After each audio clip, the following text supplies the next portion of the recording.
Hello guys, आज के video का टॉपिक रहने वाला है why starting current of induction motor is high. Induction motor का स्टार्टिंग करंट क्यों हाई होता है।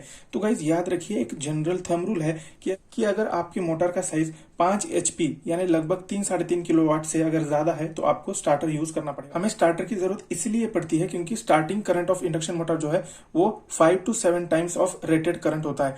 यानी कि अगर आपकी मोटर की कैपेसिटी 50 एम्पियर कैरी करने की है करंट, तो वो स्टार्टिंग में जो है वो लगभग 250 एम्पियर करंट ड्रॉ करेगा। यानी अगर इतना करंट मोटर के वाइंडिंग के अंदर से जाएगा तो वाइंडिंग जो है बर्स्ट हो जाएगी, इसलिए हमें स्टार्टर की जरूरत पड़ती है।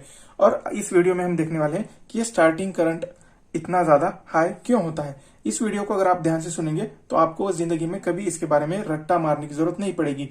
तो चलिए शुरू करते हैं। तो आज की इस वीडियो आगे बढ़ने से पहले आपको ओम्स लॉ याद दिलाता हूँ। ओम्स लॉ में क्या होता है कि जो V is equal to I into R, ये हमारा फॉर्मूला है। वोल्टेज जो है current multiplied by resistance of the circuit होता है। इसका मतलब है जो करंट होता है वो रहता है V डिवाइडेड बाय R।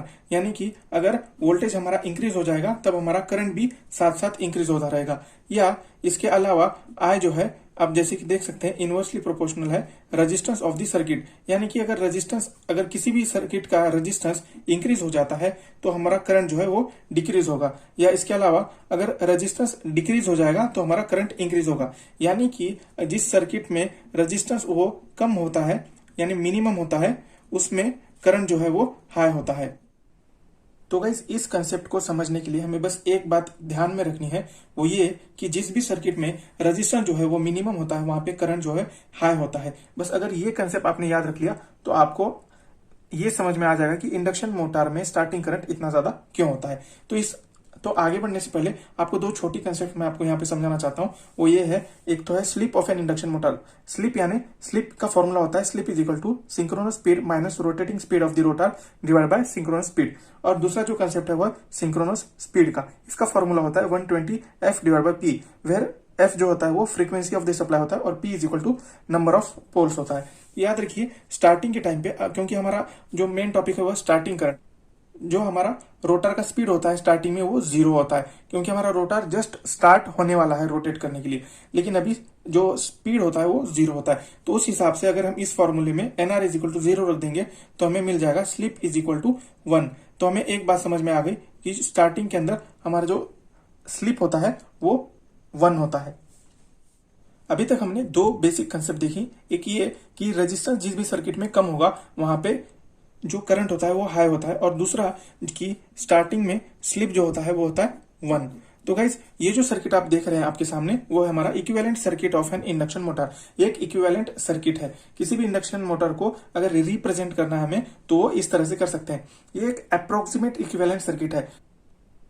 और गाइज ये जो इक्विवेलेंट सर्किट है वो सिमिलर होता है ट्रांसफार्मर की इक्विवेलेंट सर्किट से। दोनों का सर्किट बिल्कुल सेम है, बस इंडक्शन मोटर में क्या होता है कि जो रोटर होता है वो शॉर्ट सर्किट होता है। तो इस तरह का कुछ एक इक्विवेलेंट सर्किट है। अब हम देखते हैं यहाँ पे कि स्टार्टिंग में जो है रेजिस्टेंस कम कैसे होता है, क्योंकि हमारा जो करंट होता है वो तो काफी हाई है। इसके लिए हमें जरूरी है कि जो स्टार्टिंग में जो रेजिस्टेंस होना चाहिए सर्किट का वो होना चाहिए बहुत ही कम। तो देखते हैं गाइस। तो गाइस जैसे कि आप यहाँ पे देख सकते हैं R1 और X1 हमारा जो है स्टेटर का रेजिस्टेंस और इंडक्टिव रिएक्टेंस है, और R2 X2 जो है वो हमारा रोटर का रेजिस्टेंस और इंडक्टिव रिएक्टेंस है। ये चारों जो है ओहम्स में गिने जाते हैं, इनका यूनिट जो है वो ओहम है।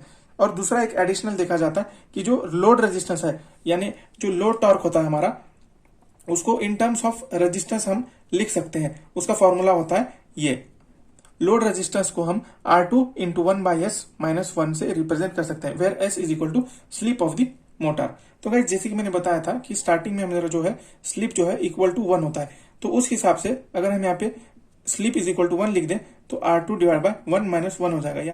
यानी कि जो लोड रेजिस्टेंस है वो स्टार्टिंग में जो होगा हमारा 0। इस हिसाब से इस सर्किट में अगर आप ध्यान से देखेंगे, अगर इस सर्किट को हम 0, इस रेजिस्टेंस को अगर हम 0 कर देंगे तो ओवरऑल जो रेजिस्टेंस है सर्किट का वो काफी कम हो जाएगा। उस हिसाब से हमारा जो करंट है I1 का अगर फॉर्मूला, अगर हम यहाँ पे एक कंसेप्ट यहाँ पे हम कुछ कंसिडर कर लेते हैं। R1 का वैल्यू हम कंसिडर करते हैं 0.15 ओम, X1 का हम कंसिडर कर लेते हैं 0.45 ओम, R2 का कंसिडर करते हैं 0.12 ओम, और X2 का वैल्यू हम कंसिडर करते हैं 0.45 ओम। उस हिसाब से V1 जो है हम 230 वोल्ट कंसिडर करते हैं। ये सारे वैल्यूज जो गाइज याद रखिए एक फेज वैल्यूज होते हैं। तो अगर हमें फेज करंट कैलकुलेट करना है तो वो हो जाएगा V1 divide by total impedance Z1। हम यहाँ पे वैल्यूज रख लेते हैं। वैल्यूज रखने के बाद 230 divided by under root 0.15 plus 0.12 square यानी R1 plus R2 square plus 0.45 plus 0.45 whole square.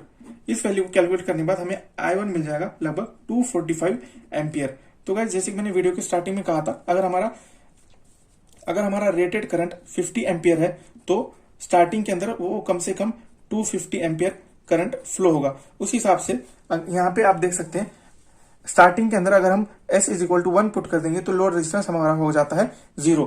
अगर हमारा लोड रेजिस्टेंस 0 हो जाएगा तब अगर हम इस सर्किट का करंट कैलकुलेट करेंगे वो लगभग हो गया 245 एम्पियर, जबकि ये इतना ज्यादा हाई नहीं होता। अगर हम नॉर्मल स्पीड पे यानी नॉर्मल देखो जैसे जैसे स्पीड जो हमारा इंडक्शन मोटर का इंक्रीज हो जाता है ना, स्पीड इंक्रीज हो जाएगा तब हमारा स्लिप का वैल्यू डिक्रीज। मान लीजिए स्टार्टिंग पे हमारा इंडक्शन मोटर का स्लिप 1 है, उस हिसाब से जब वो रोटेट करेगा जिस तरह से हमारा रोटेटिंग स्पीड बढ़ेगा स्लिप हमारा equal to approximately equal to 0 हो जाएगा। अप्रोक्सीमेटली होता है, टोटल 0 नहीं होता।